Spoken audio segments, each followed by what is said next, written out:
So my friends, this is my full and detailed review of the Samsung Q90T. This is also the same as the Q95T, it's the same panel, it just doesn't have the One Connect box. Now this retails in the UK for around $16.99, $17.99, something like that. There are discounts and various different offers on at the moment. And in the US it's a similar amount in dollars. I will try and leave the latest links for you to check out for yourself in the description. So sit back, make sure you hit that like button, and make sure you leave a comment and let me know what you think of this TV.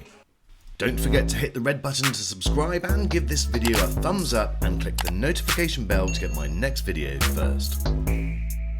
Now the one thing that you need to get your head around with Samsung is how their lineup this year is comparable to how their lineup was last year, and what there is a clear push towards is that 8K range. Certainly more of the newer tech has gone into the new Q950TS and Q800T, and less so in the 4K range, so they're definitely starting to make that transition. So the Q95T and the Q90T is actually more akin to the Q80R and the Q85R.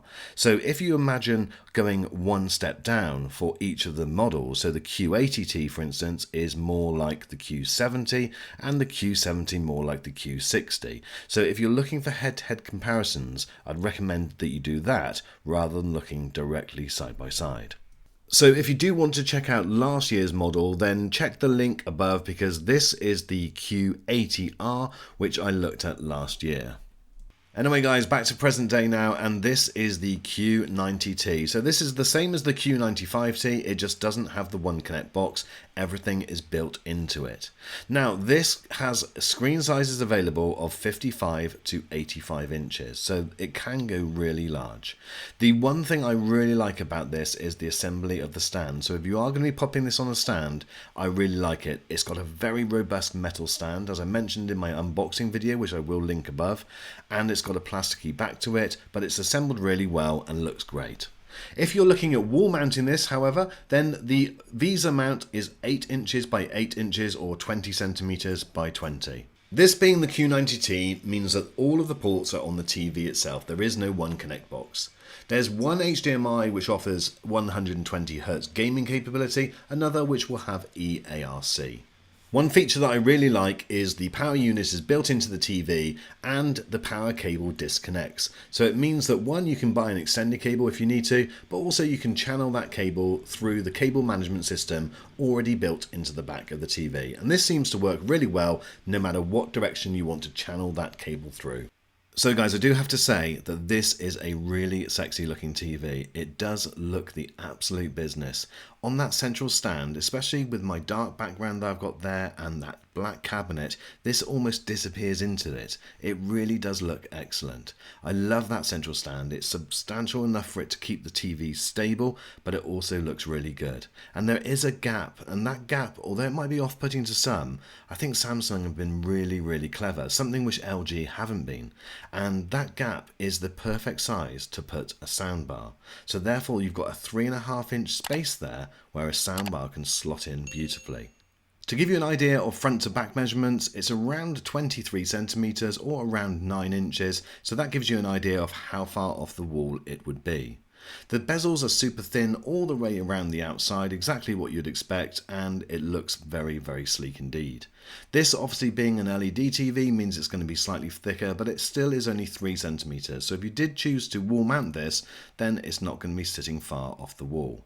This is what it looks like from just around the rear, and I think again that stand looks brilliant. Again guys, please excuse all of the cables. Plugging everything in before you turn the TV on makes it very easy to set this thing up. It will do it automatically and you just run through all of the different screens. It will even find and detect the different programs all in the background as you go. So if you are using a digital antenna, then while those programs are being installed, you can connect to your wireless network and set up the rest of the TV. Again, it's very simple. It's a pleasure to do so. Now you can also use the SmartThings app if that's something that you wish to do, but you've got the choice of doing it either way. You can select a voice assistant, either Bixby or Alexa, to control the TV. So in absolutely no time you'll be set up and all ready and watching TV. One thing that I would say is out of the box, the standard definition isn't particularly brilliant. Certainly it can improve with a few calibration and tweaks, but what I would say is that it's a little bit oversaturated, it's a bit too bright, and you'll probably need to go in straight away to change some of those settings. So this is standard definition, and I think it doesn't do a bad job of the quality, but it's probably immediately noticeable as soon as you go to HD, you're going to be seeing a marked difference, and as you would expect. Now the one thing that I want you to keep an eye on in this video is the black levels, because again, same as the Q80R last year, I was absolutely blown away with the quality of the level of blacks. It was far better than I've seen on anything that isn't an OLED TV. Let me know what your thoughts are, guys. What's your first impression of that? Leave a comment below. Okay, so let's now go into the settings and see whether we can get rid of some of that brightness and dampen it down to a more realistic picture setting. And hopefully that won't affect the black levels too much. Now, there's dynamic mode, there's standard, there's natural, but the one by far, in reality, when you're looking at the TV, is movie mode. Now, you can again go into the expert settings if you wish and tweak all of those different settings, but I think movie mode on its own, just as standard, did a really good job. Those of you that have had a Samsung TV before will recognise the familiar layout. This year it is a dark blue rather than the white, and I think I may prefer the white, but it's no great deal breaker.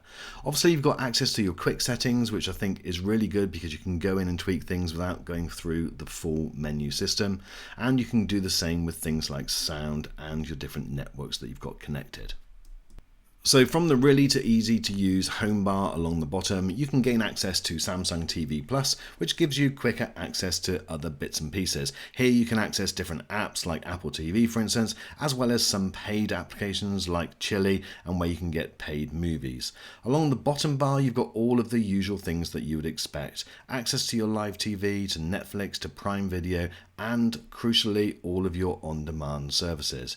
You can connect straight into Netflix, and what I found was switching between Netflix and Amazon Prime, for instance, was absolutely lightning fast. You've also got the quick access on the controller, so again you can quickly go from Amazon Prime to Netflix without any issues whatsoever. It is literally lightning fast. Speaking of controllers, in this year's model you also get the second controller as well, this sleeker looking version than this one, which is a more bog standard type of controller that we've come to expect over recent years. The sleeker one is really comfortable to use, it's very clever with push buttons and up and down for the channels. You can access things like Netflix, Prime Video and Return TV as well. Very simple to operate and definitely a joy and much improved. Now Samsung this year are quite rightly proud of their blacks. In fact, it's called a Taste of Black on the retail mode demo, which you can go into from the settings and install. And I do have to say, it is impressive. It is incredibly dark. It does look very good indeed. But we will do some more tests on that and do some comparisons as well.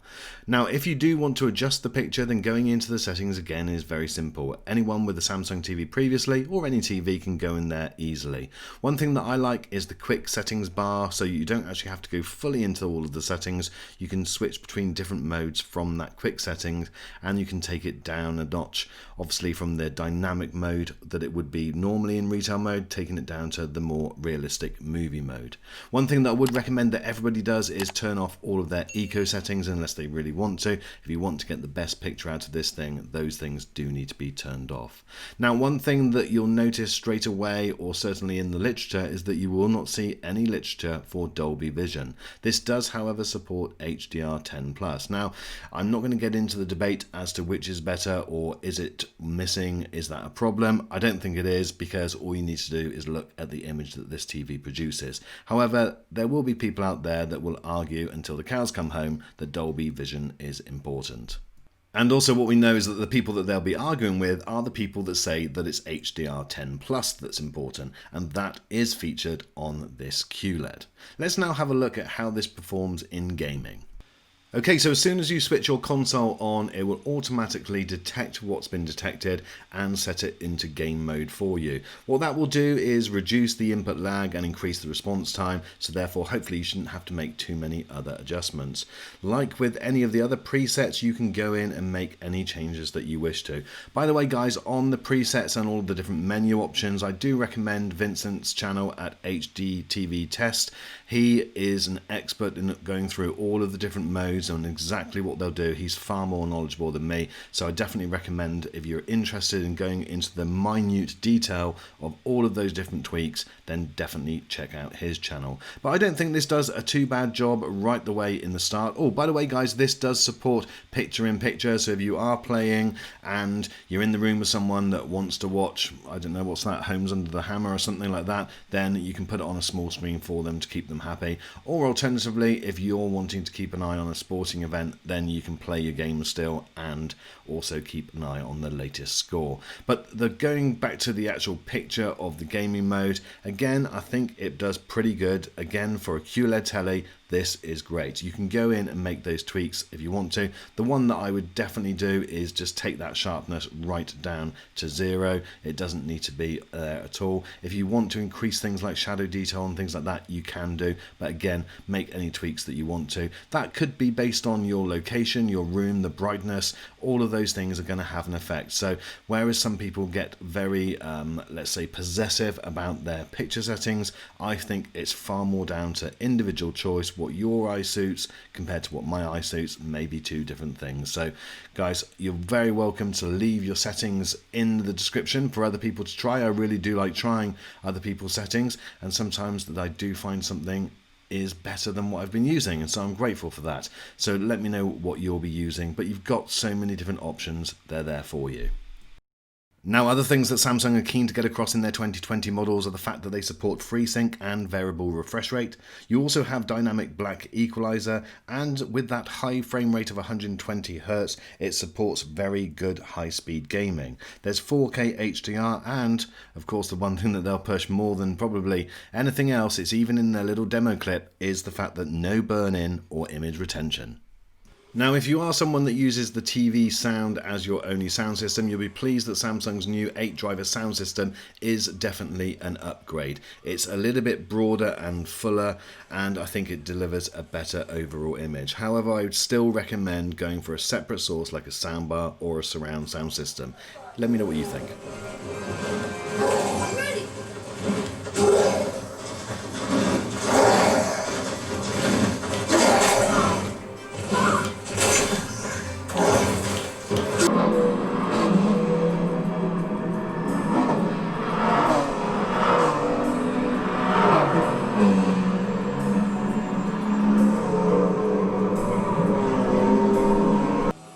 Now, if you're a serious gamer, then this may well be the TV of choice for you. The input lag is incredibly low. It's one of the lowest of any TV on the market at the moment. We found that it delivered a really good punchy performance in terms of picture quality too. One thing for you to bear in mind when looking at these pictures, this is on a PS4, it's not a PS4 Pro, and it's not an Xbox One S. And so therefore, as we see the next generation of consoles come in, this picture and quality is only going to improve more.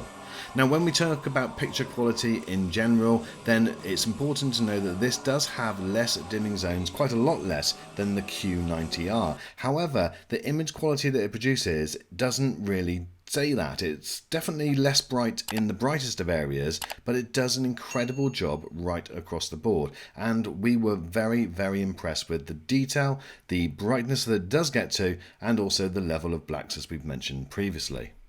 So as well as delivering excellent picture quality, fantastic detail, sharpness and brilliant blacks, you'll also be pleased to hear that there was no evidence of any blooming, and light leakage was very much to a minimum. Some to be expected on any QLED panel, but it was very, very unnoticeable with this set that we had. As we mentioned right at the start of this video, that this TV does need some tweaks before you're going to be happy with it, and probably more than some of the other TVs that we've looked at in the past. However, saying that, once you have made those changes, and those changes we mean things like looking at the default motion processing and seeing whether you want to make any changes there, because you probably will do. Also playing with things like local dimming and having that set maybe from standard to high depending on your choice and what you're watching, then that is again something worth considering. But once you've done that and once you've made those changes, I am absolutely 100% confident that you are going to be delighted with the image that this thing can produce. It really did surprise us. It looked brilliant, and I definitely recommend it. And finally, one last feature is the anti-reflective coating, because that is by far the best on the market at the moment. So if you are in a bright room and you're suffering from window glare, for instance, shining on your screen, then this is probably the TV that you need to choose. Guys, thanks as always for watching this video. I really do hope that's been useful. If you have found it useful, please do give it a thumbs up, and I really do look forward to seeing you on one of my next ones. Check out one of these, why don't you?